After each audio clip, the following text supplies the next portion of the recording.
Let's talk a little bit about what we're doing, what we're going to do. So I have three options here. This is one option. This is another option. And this is We're live. data cable. Hey guys, Fast data cable. we're setting up the podcast for today. Of course, China. So this is the fast one. Trying to This figure is out another one. This has got like a lot a of few technical issues, and I'm trying to figure out how to go live on my channel If they're the as same well. time, right? We're going to do this just for a short time. The first time we're trying to do that, so you can really see live. Fernando is trying to fix some issues.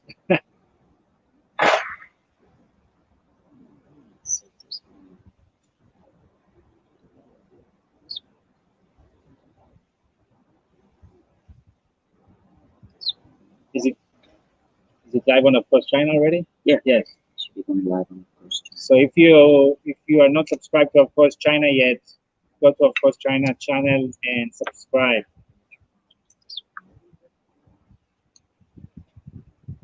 I cannot get it. It's okay.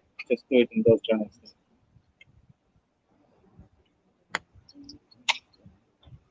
Just tell them what the Streamboard is about. Huh? Talk about what this is about. Today's episode. Yeah, we're here at WebB factory. He's making custom-made heavy-duty tow trucks. Can you see the truck? Can they see the? Can they see the? Well, The little small truck in the background. Yeah. So we're setting up, and we are going to go live. Not live. We're going to record starting very soon. And this episode will be out in another couple of weeks. So you're getting like a sneak peek with this live stream. As you see, we have, I don't know if you see, but we have 3 cameras here. Yeah. And the mics are set up. So we got, this is Zib's camera. Yeah. And our guest. This is the central camera with the nice truck at the back. It froze a little bit. And this is my camera. It froze. Yeah. So we're going to keep it live for a few minutes. Yeah. While we start, so you really see how it's done. This is the real behind the scene. If we stumble with what we say, we start again. You will see that Which we normally don't do. normally. But I think today we have more cameras than us. Yeah. All right. But it's gone. I don't know what happened here. No idea.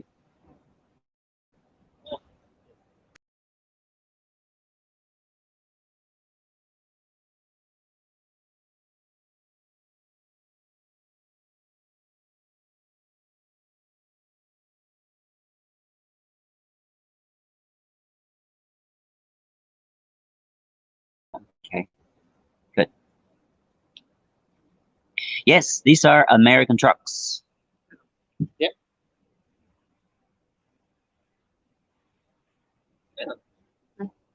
Say hello. We're live. What's your name? Money. Wani. Okay. What do you do here? I work in China. I really like it's working. Okay. How long So- you been here? What? How long have you been here in China? No, I don't speak China. Oh, how long? How live long? here? How many years? I live here last 1 year. 1 year. 1 year. I lived here before this program. Okay. And I work in Guangzhou. Guangzhou. Okay. Now I work in I really like it. You like it? Like, yeah. another one. It's a hobby that is a job. So it's very interesting job. Very. All right. So, Okay, so keep it live, and we do our thing, and yeah, cool. hi. Hi. You change your cable? Hi. Yeah. And it's better? It's better. Yes. Oh, wow. Yeah, real But you good. still shouldn't talk over each other. We have learned our lesson. Yeah, so you can bring it even up a little bit. Yeah, Good. get it bigger. All right. All right, good. So, So we're going to do the usual. I will start. You will say what we're going. So what we're going to talk about? Oh, you lost the power. The sound. Come back.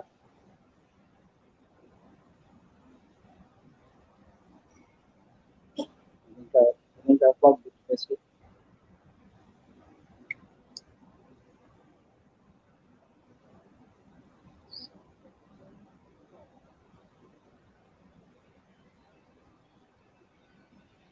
You want to do it with? Well, you're doing it with like a computer power, Yeah, that's computer power. So USB. like I have on the Mac. Same with the USB-C. Yes. Put it this way. It's not on. I think you went first.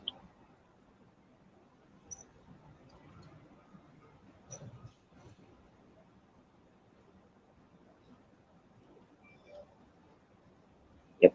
I want to try my iPhone. Yeah, maybe try a different cable. That cable seems to be on and off. It's rebooting, but I think the cable's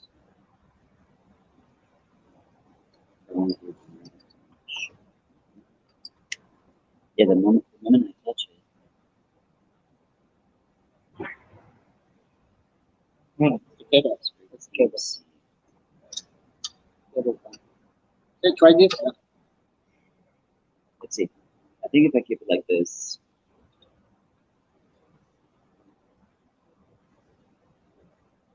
I think that the connection is kind of like, but should be alright. You want to try the other cable?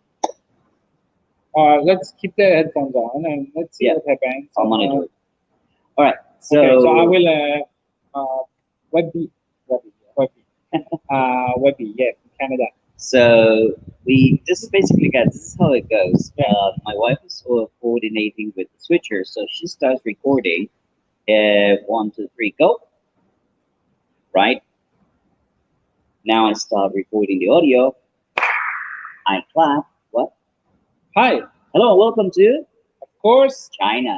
Today we're here in a very impressive factory in Dongguan, where Webby Yes. from Canada makes custom-made heavy-duty tow trucks that he sent back to North America and around the world. Right? It's really nice around. I think we have one of the best backgrounds we've ever had for the podcast. What we're going to talk about today? Well, we're going to talk about, well, your experience coming to China. Why did you start this shop? And also why you are leaving Dongguan. That's something that I found very interesting because, well, it's important for people to hear why people are moving around to other places in China. Right, like moving to a bigger place, moving between cities, moving a factory. It's an interesting thing. You said it's going to be how much larger? It's 5 times larger than where we are now, so it's a very huge, big growth spurt for us. Okay, so we're going to talk about all of these in a moment. Stay We're gonna tuned. keep the live stream, which you're probably going to be seeing a few days earlier, for a few more minutes. But we're not going to be going live the whole thing. So you're gonna have to subscribe to the channel and keep an eye on it. This is for the live people. Actually, we haven't said in the episode that we are doing a live stream right now. For the first time, we're trying it, and yeah. So if you see us talking about it, other people watching live. All right. Okay, cool, perfect. So let's get started with our show. Okay, let's see. Tell us a little bit about your story before coming to China. Well, I grew up in a very small town outside Ottawa. Population was about 2,500 people, so it's a really rural farming community. And everybody had to repair everything. Everybody on the farm breaks and fix it. And so I had this major mechanical background. And I opened up a shop. I sold my shop, and became successful, and then I started driving tow truck. You told me the other day you were like you started at 16. At 16 years old. 16, you opened a shop. Correct. That's impressive. I was always very in tune with cars and trucks, and I loved equipment, so it was always my passion. And when I was going through university, I needed just a little bit of money, so I drove tow truck part time. So it was kind of like my part time fill-in job. And then Towing vehicles, towing regular. cars, regular cars. But I always dreamed of driving a big truck. Okay. Because you drive this small tow truck, and your vision and your dream is always, I want to drive that big one. You just see the big truck going down the highway, and you fall in love, and you're like, oh, I can't wait till I have enough money to buy one. So then I bought one, and when I bought one, I didn't know how to drive it. So I had to learn how to drive it. I had the money to buy Just bought it. it first. I bought it Yeah. first, and I didn't know how to use it. So It's it a lot of actually- buttons. Yeah, there's a lot of buttons. So it actually sat for almost a year before I had before I had the time to learn how to Do you drive remember it. what truck was that? Yeah, it was a Volvo. Okay. It was a Volvo. It was like I didn't really know much about heavy duty trucks, so I bought it from a guy that was a friend of mine who he sold this truck to me, and after that we've become friends for life. So it's like a really big history. This friend of mine, we're still in communication because I remember the first day we went to go pick up the truck, and he was the salesman from the truck dealership, and he hands me the keys. He goes, "Congratulations on your truck." I'm like, "You got to drive it back." And he's like, "I don't know how to drive it," and I'm like, "I have a license, but I've never driven one." So we're kind of looking at each other, deciding who's going to drive it back. How do you get a license to drive a truck without having driven? Well, I took the course. So I took the course, but I didn't have the on-road practical experience. I'd never actually driven one outside the course. How do you get? You said you were really into that, right? Like, was there any influence for you to or it's just personality? You always like cars from a young age. What is it? I think it's a combination of the community that I grew up in, because it's a very rural community. Everybody worked on cars, everybody, and then I had that interest, and the interest peaked because, in community, everybody drove, right? Like I was able to drive a car when I was 10 years old. Right. Not Rural legally, area. not legally. Rural area. Areas, you kind of have to depend on yourself. Mhm. So you got into that. So I got really into it. So then you got your first truck. What happened after that? I got the first truck, and then I just really, really enjoyed it. I loved it. I pursued some additional training through a program, which I really believe they do a really good job on teaching how to drive heavy duty tow trucks. And it's kind of becomes like a brotherhood when you join this training program, and it's called Wreckmaster, and it teaches you. And originally, when I joined the training program, I went there just simply because I wanted a holiday. It was in a nice little spot. So I'm like, I'll take the course because it's a little vacation for me to get away with the family. And then when I got there and I took the course, I'm like, oh man, I really learned a lot from this course. So I continued my education through that program. And then I learned more and more about heavy duty trucks. And then I decided that I'd love to build one, and that became now my dream. So I own one, but I really wanted to build my own truck. So that was you're still young. I was still young. Yeah, right, in Canada. So, so then what? You open a bigger business with more trucks. Well, my towing business grew and grew and grew. The towing business became the largest tow service operator in Eastern Canada. We say the name. Yeah, it's Ottawa Metro Towing. Okay. And we're really big. It's a family business. So it just got really big. It's the same, like the main name is the same, but it's just different. Different thing you do with the metro. It's Yeah. Metro tow trucks here. Yes. That one is okay. Yes. And I did that for a while. Then what happened was the industry actually crashed. The tow truck service crashed. There was a lot of people that came in, and we were going through an economic crisis. So what happens is I opened up some auto parts stores because I couldn't make money doing towing service for you, but I could give you a discount on your auto parts. Very small. So, we kind of combined it, and the trucks would deliver your parts at first, so a customer would call and say, listen, the guy down the street can do it for half the price. And we're like, look, we can't do it. We have overhead, but we'll give you a big discount on your auto parts. And our auto parts business grew. It became phenomenal. It grew to the point where our competitor bought us out. Wow. And that's you're still 20 something? Yeah, still, That time. yeah, still Wow. a young guy. And so then that gave me time and money. pursue my hobbies. And then I originally came to China as a vacation. It's kind of like a vacation trip. And What year was that? that was When you came to China first time? back in 1995. 95. Yeah, so it just kind of just opened up my eyes to China. So then I had the vision of what could be done in China. I didn't really know what to do, but I had the vision of, wow, this is Why China? Why China? Such a- Of course, China. Of course, yeah, but yeah, I mean, Why China? It's a good thing. it was on my bucket list to visit. It was just one of those countries. Just like to travel. Yeah, I like to travel, and it was a country that I'd never been to, and it seemed so exotic that I really wanted to come see China. whereabouts in China did you travel? Well, I came in, I flew into Beijing. Oh, sorry, no, I flew into Shanghai. And then from Shanghai, I didn't really know the geography all that well. So I went from Shanghai to Shenzhen, back to Beijing. So, it was a little bit going back and Zigzagging, forth. yeah. Yeah, it was a zigzagging trip. I traveled all over China. I spent a month traveling China. And I really, I fell in love with the country. I fell in love with the people. Why? It was just amazing. It was kind of like China was growing and it was opening up, and people were so friendly, and it was different. It was Very really different, and it was no matter when I went back home and I described it to people, they just couldn't understand China. Yeah, so I think that hasn't changed too much.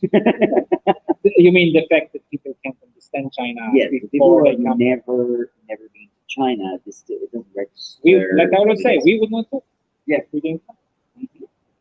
All right, and then you ended up your holiday. You went back home, and Then I had the China dream, right? I had the China dream, and then I decided that I wanted to pursue importing the tow trucks. So I contacted a company. We imported some trucks Chinese company. from a Chinese company. We went through the whole This one we were still talking about the smaller tow trucks. small and big Big too. and Okay. big. And so I came in here.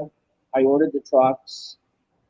We went through the whole Chinese process of going back and forth, and even after the order, price increase, change, this, that.